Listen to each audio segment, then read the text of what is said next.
my name is Asha Oya.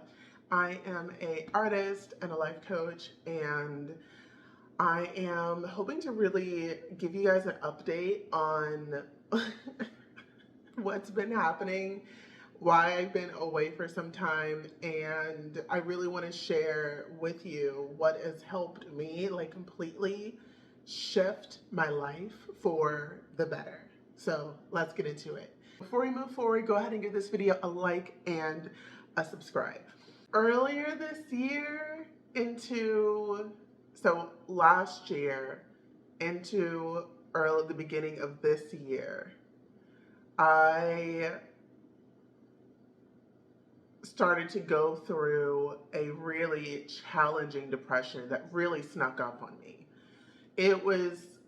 What was happening was that I just had loss after loss after loss, like boom, boom, boom, like some unfortunate events happening, that I found I was having a really hard time like moving past these things or rectifying my life or getting stable after that.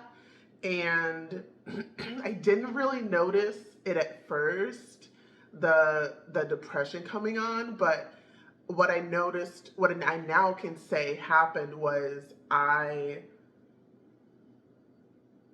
felt like because these things had happened over and over and over again, that there is no hope. Like, how could I possibly get out of this now?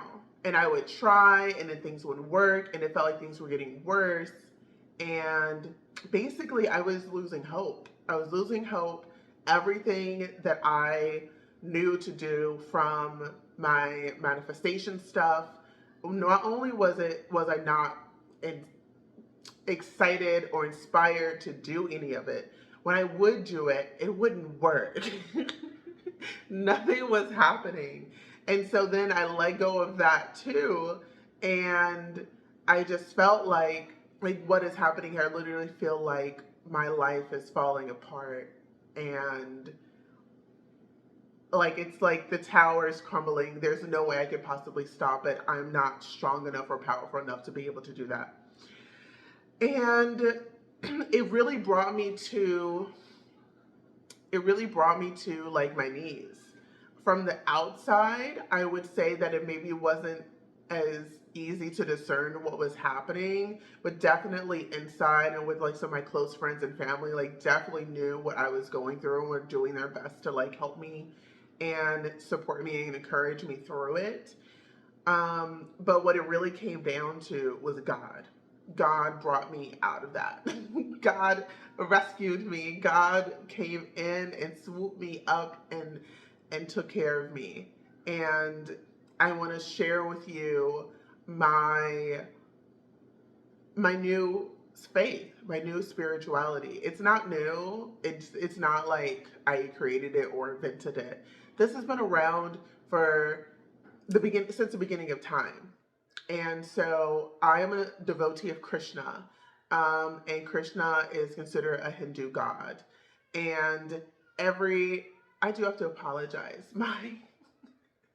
My window looks right out into like a park, and now there's moms bringing their children, and so they're making some noise, but that's okay. And so every religion has their god.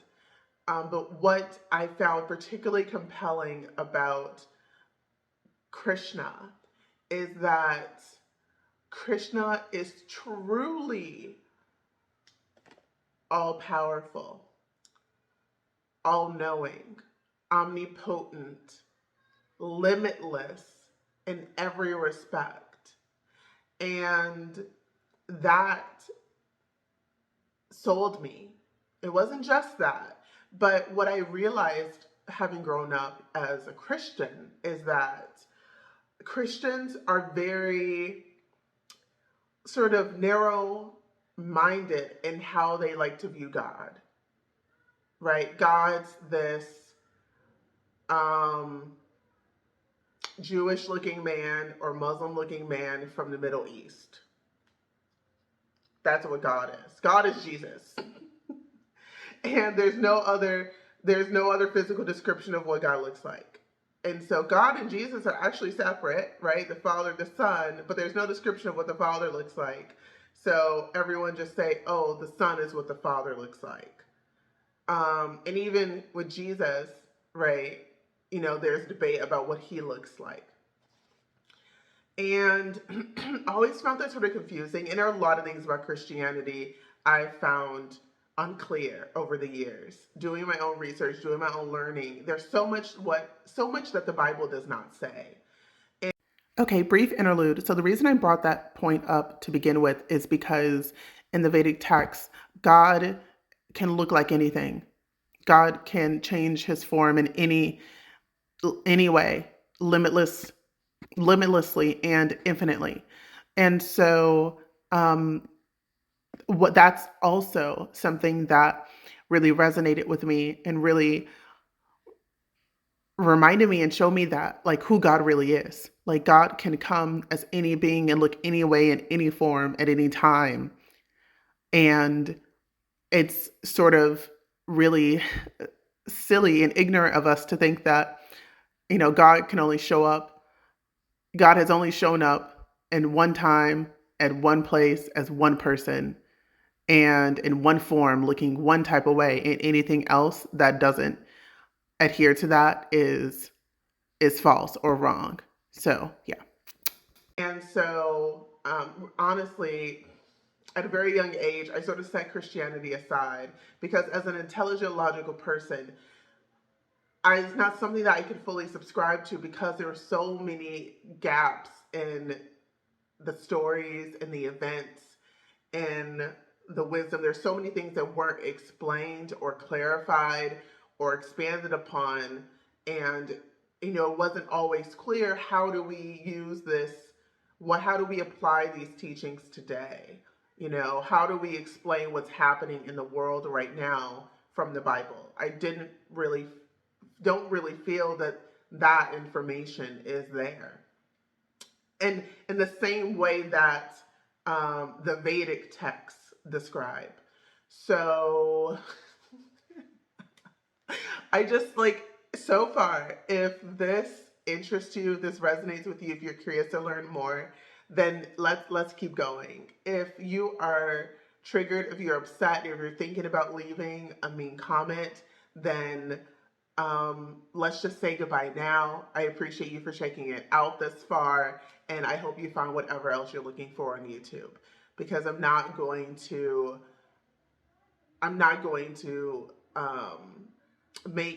make this smaller than it is, or make myself small, or make God small. I'm going to be as transparent as I possibly can because that's what I do, and that is what's really going to allow me to do what God wants me to do, which is to be honest about my journey this far and be truthful with you all. So that's what I'm going to do. Okay, so the first thing that I did was I began learning about the Vedic texts. I have a book called the Bhagavad Gita. Let me show that to you. Let me go grab it. Okay, so this is my book, the Bhagavad Gita. It is written by A.C. Bhaktivedanta Swami Prabhupada. This is the Bhagavad Gita as it is. This is the only version of the Bhagavad Gita you need to be reading. He is a bona fide guru from a verified lineage. There are a lot of unauthorized commentaries and interpretations out there that are not created by people who are devoted to God. This man is completely devoted to God. He is up there with God as far as his soul. And so these are the type of people we want to be learning from. Just a side note. But this book was given to me by a friend of mine in Sedona 2020, I think it was the summer. And she hadn't even read the book, but she was inspired to give it to me, which is you know, interesting, right? So I've been reading this book, trying to read it for the past couple of years, and then this year, it was really something was really calling to me in it, and so I came to it, and I started reading it, and then I end up making friends with my girl Valentina and my girl Annie at a birthday party. And we started to hang out. And at one of our hangout sessions, I had this book with me because I was still in the process of reading it.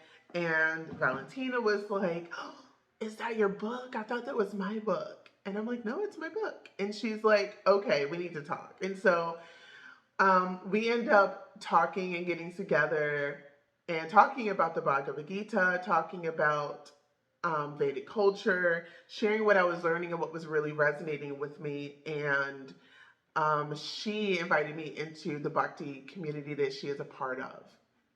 And so that's how my current spirituality began to completely shift and develop. So the first thing it began with was me being curious to learn about God and allowing God to lead me to lead me on that path. I think when you are trying to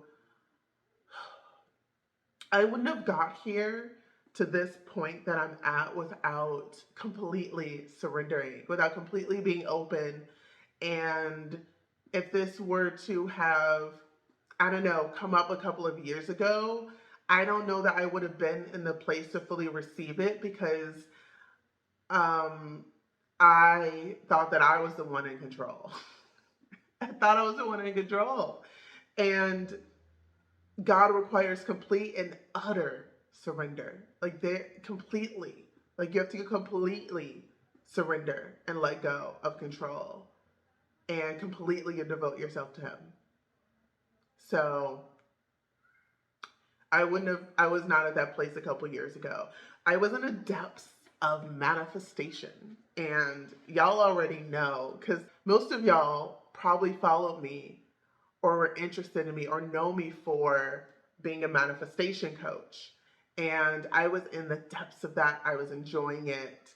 And I won't I won't lie and say that manifestation didn't work for me because it did work, but it didn't solve all my problems. It didn't work for everything.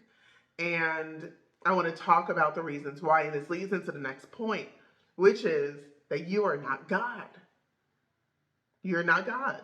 You can't control everything. You can't plan everything. You just can't. Like, okay, so some really, really well-known manifestation coaches, life coaches who say that we are God. And I used to be one of those. And that's because I heard someone else say it and I resonated. That's like, oh, that sounds good. I am God. I have the power. I have the control. I can set all of this up to turn out in my favor. When it's a bold faced lie. It is such a lie. And if we really use our mind and our brain and our intellect to analyze this, we will quickly see why. First reason why. If I am God, then why don't I know everything? Am I omnipotent? Do I have all of the power? Do I have the most power? Can I really manipulate anything and everything the way I want? Am I limitless? No, I have limits. I'm stuck in this physical body, at least most of the time. Sure, I can astral travel, but I can't really, I can't really, I'm still tied to this body. 4, if I was God, if I was really God, I would like start flying right now. Like I would start flying. I would do all sorts of weird, cool physical things that like no one in the world can do right now. Except maybe some like really austere yogis. But if I was really God, like everyone would know it. Like I would know it. Like I would be so powerful. Like I would literally just, I would be having so much fun, and I would be able to do anything and everything, and I would not have a care or worry in the world. But I'm not, so I can't. And that's the first thing. That was like one of the first things I had to come to grips with, is that I am not the most powerful. I am not completely in control of my life. God is in complete control of my life. He is the supreme controller of everything. I am literally delusional thinking that I am God and I can control anything. And if I do this manifestation practice, then somehow I'll be able to override destiny, override karma, and then things will turn out exactly the way I want them to.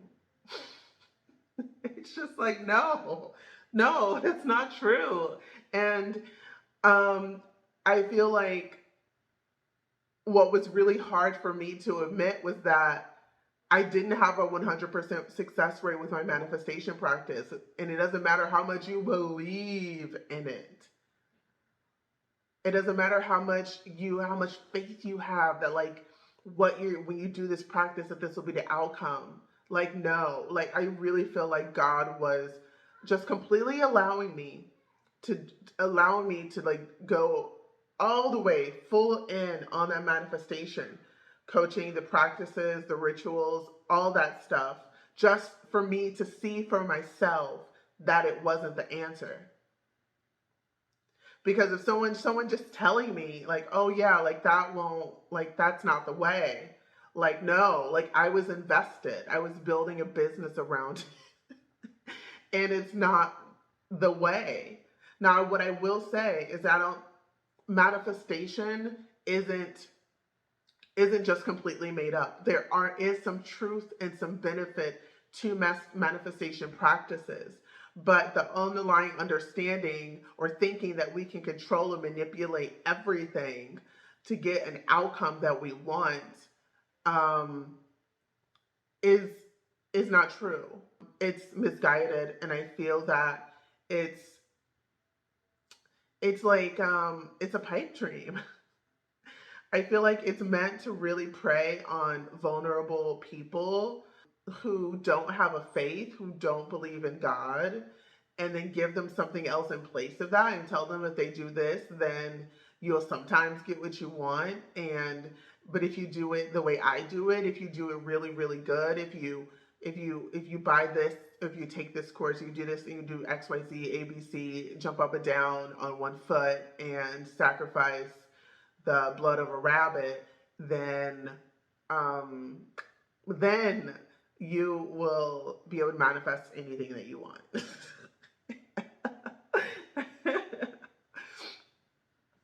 And so many of these practices are legit just made up. Like there's nothing, like you ask someone why do this practice? Why do this exercise? And they're like, oh, because it worked for me. Okay, what else? What other reason? Like, where did this come from? Like, where did it come from? Like, I find that there's very little true spiritual knowledge that's new. Because God's been around forever. And so God's been teaching us his truths forever. And God's been having those truths written down in these ancient religious texts, right? Although the Bible's not perfect, the Bible pulls stories from these ancient texts as well. So it does have it does have the word of God in it. But putting your fate, putting your life, taking shelter of some personality on social media is, oh, okay. I'm sorry, there's so many kids out right now. There's like never kids out here. As soon as I do a video, the kids show up. Okay, well I think they're heading out. Let's let them go. I'm not mad because one day that's gonna be me and I'm not gonna care. I'll be like, I'm out here with my kids. I'm out here with my kids. Point is, we are not God. We are not the supreme controller of everything. God has specific qualities which we can't even begin to even understand, let alone exhibit. And ultimately, oof, part of me is like, should I say this? But I'm also like, I feel like I need to say this. And demons want to be God. Demons want to control everything. And that is what causes their downfall. Now I know, don't get mad at me, because I'm not gonna go in depth and explain that. That could be a whole video in and upon itself. Um, and if you want me to elaborate on that, like leave a comment, let me know if you're wanting to understand what the depth of that means. But I know that some of you may be familiar with Vedic culture and know exactly what I'm talking about. Some of you may be actually devoted Christians who have done studying past the Bible and understand what that means. And some of you just may just intuitively understand, okay, yeah, that's right. My mind maybe can't pick up on all of that. Maybe my mind doesn't really understand it, but like it resonates with me. But just know that everyone that's trying out there to control everything and trying to manipulate everything, they're trying to play God, and that's demonic. You just can't do it. You can't do it. There's a difference between you know, there's a difference between having plans and having intentions, and then trying to control other people, trying to working against the will of God, working against the flow of nature, working against goodness, doing things that are illicit or illegal or immoral to try to control a situation to your favor with complete disregard for anyone else, completely selfish intentions. That's demonic.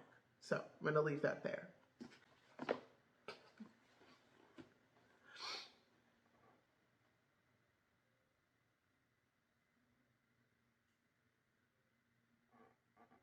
Okay. And I'm not quite sure if I did mention this like a little bit in passing, but I want to go back and like specifically address this. So, third thing, take I took shelter under God completely. Every single day in the morning when I wake up, I go to my altar and I bow my head and I take shelter under God. And I ask God to shelter me and to protect me. I completely surrender to God and whatever God's plan is. And I surrender all of my actions. I surrender all of my works, all of my fruit, all of my outcomes, all of the results of anything that I do. I surrender that to God. I ask God to help me to do this. I ask God to guide me every single day in every single thing that I do and that I say. And I ask God to continue to build his temple within me, to continue to grow love of him in me, so that all that I am thinking about and doing is ultimately for God. I do that every single morning, sometimes multiple times a day, depending on how the day is going. And there was a point in time where I would have felt really uncomfortable doing that, where I would have been like, but I'm God. I'm not, I have to bow down to someone else. Like, aren't we all God? Like, they say that these gods in these texts, like in these stories, that they're just humans. Like, why am I bowing down to another human?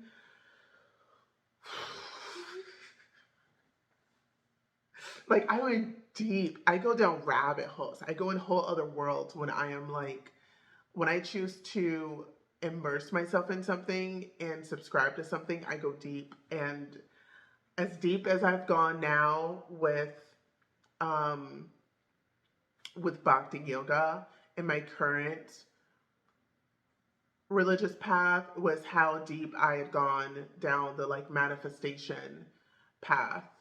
And I felt like, I felt weird. Like there was this part of me that knew that I wasn't God because we just know that we're not. But then there was my ego that was like really loved. It was attaching to the idea like, oh yeah, we're all gods on this earth. This is our place to enjoy and have everything exactly the way we want it. And that's just all a lie. It's just not true. Um, like this is not, like earth is not a happy place. There's so much suffering here. Um, and that's why we need God, the actual God. That's why we need to every single day take shelter under God and ask Him to guide us and protect us and love us and show us how we can best serve Him so that then God, can then serve us back in the form of love and protections and blessing. And God always takes care of His devotees, right? Yes, we're all God's children, but not all of God's children are devoted to Him, and that's a humongous difference. Um, God is watching every single one of us and continually doing things to guide us back to Him. But some of us are really stubborn. Some of us are really um, strong-willed. Some of us really just want our own way, and God is kind enough and generous enough to allow us to do that, right? Like we are so powerful in that way, or God respects us and loves us so much that even if we want to do something that will damage us, that will hurt us, that will bond us, that will essentially make us prisoners, to have to keep coming back and living lives of suffering on this earth, that He'll let us do that if that's what we want to do. But underneath all of that, still He's trying to guide us and bring us back to Him, to surrender to Him so that He can, care for us, so He can bestow His mercy and His grace upon us. So that part. It's sort of hard to talk about one point and not talk about them all because all of this is really interrelated. But you need to be obtaining your understanding of God from a bona fide guru under a bona fide lineage that has been proven. That's not some like new age just popped up out of nowhere person. Like you need to, like the same way that you would that when you go to a new hairdresser you're like, well, can I see images of the prior hairstyles you've done? Or you go to a tattoo artist and you want to see the tattoos that they've done, or you hire anyone and you want to know what their past experience is. You also need to be doing the same exact thing with your spiritual guides. Like this ends today. Like there no more of this just picking a spiritual guide like you would just shop for something at a store. Like just, picking up someone here and picking up that there and okay, cool, blah blah blah. They look nice, blah blah blah. I like the way they speak, blah blah blah. Oh, they have a lot of money. Ooh, them. Like no, like absolutely not. I I feel very blessed because the lineage that my friend who invited me to the programs is a bona fide lineage that streams from the individual who wrote this book. I feel incredibly grateful. I couldn't have planned that, but you know who could? God could. God did. God did. That's why it happened. I haven't received initiation under a guru yet.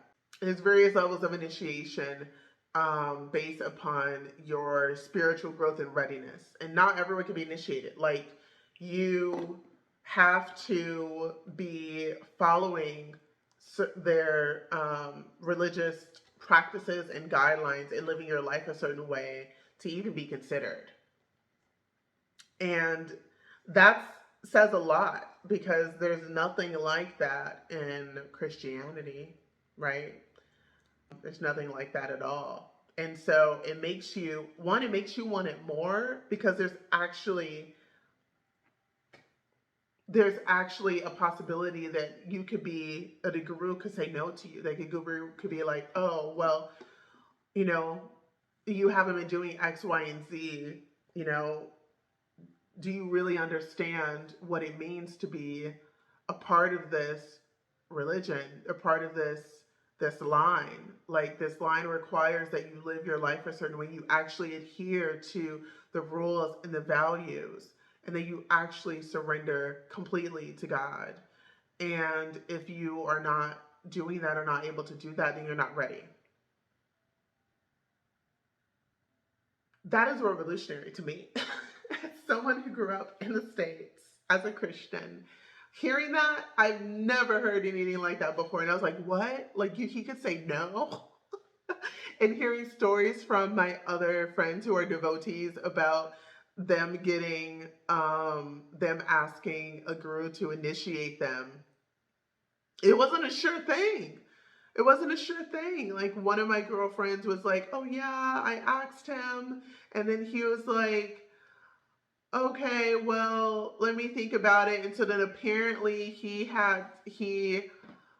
had to tell him another guru. She had to basically provide a reference, a spiritual reference. So she was actually um learning a lot from this other guru, and she ended up vouching for, providing a reference for my friend, and telling the guru she wanted initiation from things about her, true things about her, so that he could determine if he felt she was ready to be initiated by him. And I just imagine how nerve wracking that is, but it really has made me take this so much seriously. And I really feel like religion is a very serious thing. It is the most serious. It requires the most respect and the most reverence and the most intention. And nothing should be entered into lightly. That all just proved to me that this was actually legit. Like, this isn't just some person that's calling themselves a guru that's, misguiding people or trying to do it for money. Like these gurus, a lot of these gurus they don't have anything. They don't have anything. They're all everything that flows to them goes to God. It goes to the temples. It goes to feeding people. Various it goes to, buying books and materials to hand out for free to people to spread knowledge of God and spread love of God. Like it's these guys aren't rolling in it. All of that proved to me that, okay, this is legit. Like this is on some Jesus level stuff. Like Jesus had nothing. Jesus didn't ask for anything. All Jesus wanted to do was spread knowledge and love of God and to continue to bring people to God. And there's so many similarities between Christ and Krishna. A guru could have hundreds or thousands of devotees all over the world, and then those devotees will start up programs, devotional programs in their area where they are, and other devotees will go. And they will, usually there's one or two that are like directly in some sort of communication with the guru, or maybe one of the guru's disciples or something like that, and they're continuing to learn, and they can help guide these programs and help, continue to pass along knowledge. And so the one that I am in, I don't have direct like conversations with the guru because he's not here, he's in India. But the folks that are in, that do the programs with, they are very learned, they are very wise, and yes, you can be wise and be young, but the people that are sharing these knowledge, they're not young people, they're older people.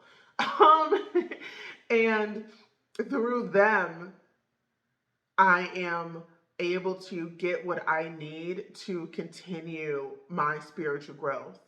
And I'm very excited because actually our guru, I say our guru, their guru, but the guru that most of the people in my bhakti program are under is coming to visit in like a month.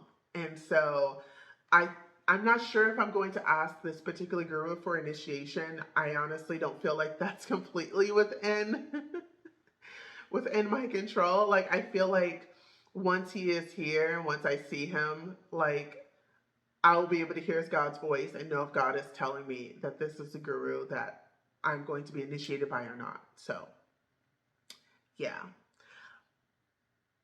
But in lieu of actually getting initiated under a guru, you need to be going to programs and you need to be engaging and associating with devotees who have taken shelter under a bona fide guru of a lineage. If the guru is under the lineage of A.C. Bhaktivedanta Swami Prabhupada, then you're in good company. Ultimately, they need to be under the lineage of Srila Rupa Goswami, excuse me. If they are not, then run away very, very quickly. There are actually quite a few there are quite a few fake gurus out there, fake spiritual teachers out there who actually don't know much of anything and who are trying to control people, who are trying to get something out of it, whether it's get their ego stroked or get money or get fame or whatever it may be. And all of those things, a true guru doesn't have any of those things. So, yeah, that's that. The final thing that really has completely shifted my life for the better and shown me how to really just get my life, like pick my life back up again, is the very clear and specific spiritual and religious practices and rules. There's actually quite a lot of rules of how you live your life, about what you eat, what you don't eat, offering your food to God, what you can offer, what you can't offer. There's at least one fast a month. There are rules about how you engage and how you approach God. There are, during a service, there's different types of prayers and chants and songs that you will sing at varying times for varying reasons in particular orders. Before you approach God at the altar, you have to cleanse yourself. It is so like I live for all of this, because I and you probably, and really I feel like all of us, these human bodies are meant for worship and devotion of God. That's what we want to be doing, right? You know, people say, oh, the reason that we're here is to find happiness. The only happiness that can ultimately be found is God, because God is the source of all happiness. Everything else you try to seek happiness from is temporary. It always goes away. God is eternal. God never goes away. God is the source of all happiness. And when we devote ourselves to God and when we surrender to God and when we love God, then we will be forever and eternally satisfied. But as soon as we start seeking happiness from something that is not God, from something external, then we are quickly reminded that it's only temporary and it's quickly fleeting. And so I got a little bit off topic, but I can't not praise God's name. I can't not tell you all the great things about God. The discipline and the consistency with which you have to engage in these spiritual practices and in these lifestyle changes, all for the respect and reverence of God, has like improved my life. It has like brought this same level of discipline and consistency into every single aspect of my life. I'm more productive. my mind is more at peace, so I'm able to get more done. I'm able to be more creative. I'm able to be more successful at what I do, and I get more ideas. I really do feel that because I have devoted myself to God and because I continually do my best to do this every single day, that God has really bestowed his mercy upon me and blessed me in my other areas of my life where I still, have obligations, where I still have commitments. God doesn't want us to just renounce everything just for the sake of renouncing, you know, because it's sort of a false renunciation. Like some people do it because, oh, like work is so hard, being in the 3D world is so hard. Like I just want to let it all, I just want to give it all up and just like worship God all day. Like I'd rather just like I can't figure this out. This is hard, blah, blah, blah. I don't want to do it. I'll just give it up. That's not the reason to renounce. That's not the reason to give things up and not do anything. Being a devotee of God, being loving God doesn't mean not doing anything. If anything, God's going to have us do so much. And God's going to really push you out of your comfort zone and challenge you. Like he challenged me to make this video, which I was very hesitant about for quite some time. But now I'm here. And so God doesn't just want you to just renounce everything for the sake of renouncing. Like God will guide you when it is time to let something go. And it comes from a place of, oh, I don't want to say work because I work this job because this job is just an awful job for me and I don't like my coworkers and the work is hard and I don't make a lot of money and blah blah blah XYZ. No, what could happen is you are so deep in your devotion and your love for God. You're so involved with your fellow devotees and the works that you're doing that naturally, whatever reason was keeping that job there, the job will just remove itself. Maybe they'll fire you. Maybe they'll lay you off. Maybe you will get a job opportunity working with maybe one of your fellow devotees, maybe in one of their business, and maybe it's a better actual situation for you than what you were doing, and then it's just easy to walk away from that. It's just a no-brainer. It's just natural. It just sort of happens because God orchestrated it, and God orchestrates things that are for your favor and are for your benefit and to bless you. You don't have to like bend over backwards for it. The commitment and devotion that you have to show and that you have to rise to, that you have to embody in order to actually be a part of this religious lineage and tradition, in order to actually receive the blessings of God, cultivates good character, cultivates discipline, cultivates consistency and seriousness and reverence. God's devotees are always blessed and taken care of by God, without a doubt. If you are truly, truly a devotee of God and you love God from the bottom of your heart and you would do anything that God tells you to do, and you love and devote yourself to God, not because you're afraid of going to hell or not because you need money or not because you want something, but because you actually love God, like you're doing it expecting nothing in return, then you will always receive blessings from God. God will be indebted to you. God will feel compelled to bless you because you love him so unconditionally. So, yeah. The last thing I'm going to talk about is beginning your day with devotion and learning. So I begin every single day with devotion and worshiping of God. Every single day. Every day. Every day I wake up, I bow to God. I surrender at God's feet every single morning. I thank God to allow me to take shelter under him and to love me and to guide me and to help me to love him more and to help me to do what he wants me to do, and to cleanse me and purify me daily. First thing I do.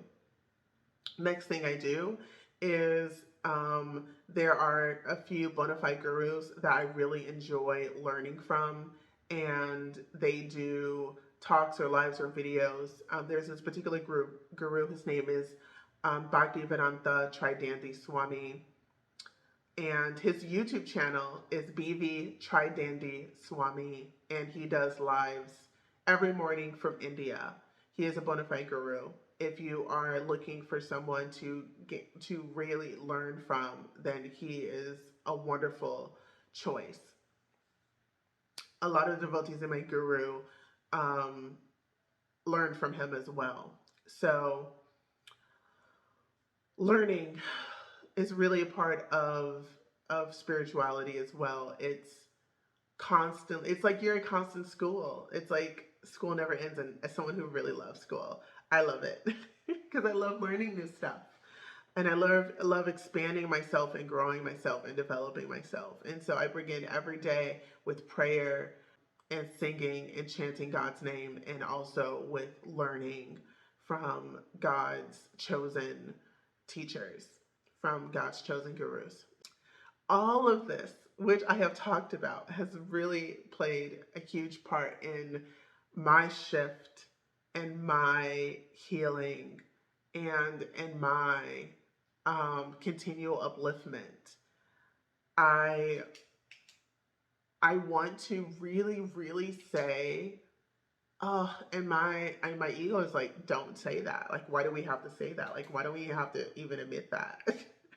But I feel like I can't just leave this video here without acknowledging the fact that I was sharing information, especially around the like we are gods, or like we are gods, we can control everything. I was sharing information like that and misguiding people unknowingly. I didn't realize how wrong I was until I started on my current path, and I'm like, that was so wrong. That was so wrong. The last thing I would want is to lead someone further away from the absolute truth and further away from God. And that is what I feel like that I did. And a lot of what I was sharing. And so yeah, so I want to apologize if I misled you or misguided you. I myself was following teachers and giving authority to people who do not deserve it, who are themselves misguided, and who essentially are seeking to control and manipulate anything and see themselves as God. And that will always take you to a path of destruction. And it makes sense why my life fell apart earlier this year and late last year, because I was on that path and I thought that I was God and I was a controller, and I felt like God was like saying, oh really, you are? You're the controller? You're God? Okay, let's see how you handle this and this and this and this and this. If you're really God, you'll be fine. And I was absolutely not okay. I was not okay. I'm just now getting back to being okay. But that's because I took shelter under God. I acknowledged that I do not have all the answers. I do not know everything. I'm not omnipotent. That God exists, and that God is way more powerful than me, and that God created every single thing, and that God was allowing me to do that just so that he could crush my ego. Just so that he could be like, wrong. No. Because apparently I couldn't hear him saying it, so I had to learn the hard way. So hopefully, ideally, you don't have to learn the hard way, but I have to learn the hard way. And oftentimes, honestly, most of my lessons I learned the hard way. It would be nice if I didn't have to learn those the hard way, but I'm a very strong-willed person, but God is softening me in that regard. I really appreciate you for listening to this. I know this is a long video, but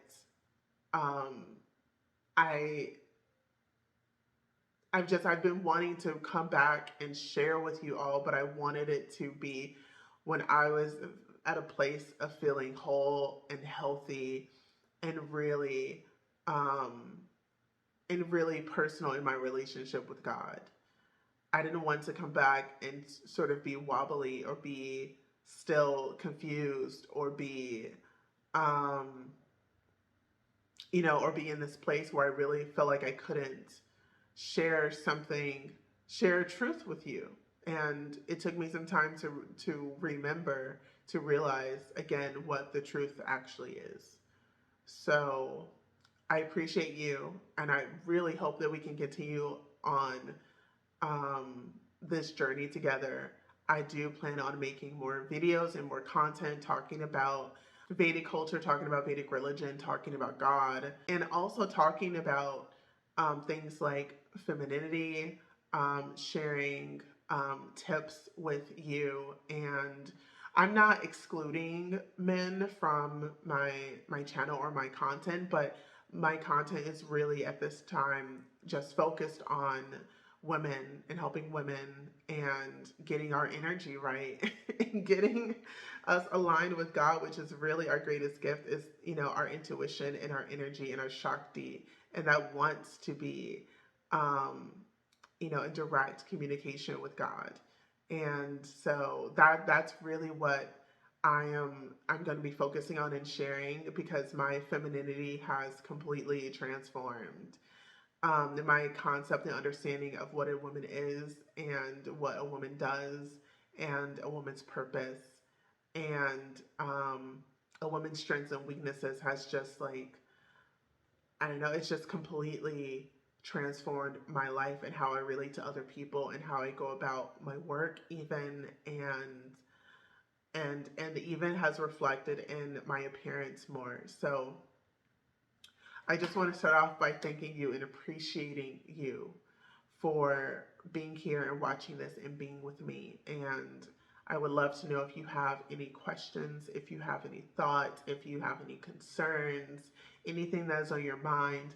Um, I will do my very best to address them. And if I cannot address them because I am not qualified to, then I will do my very best to point you in direction of a bona fide teacher or guru who does have knowledge or wisdom or information on this, so that you can learn directly from them, whether it's going going and meeting them, or whether it's obtaining one of their books or their commentary, so that you can learn from them in that way. So thank you so much for watching. Please go ahead and subscribe. Go ahead and press the like button if you like this video, and please leave a comment letting me know your thoughts, any questions or concerns that you have.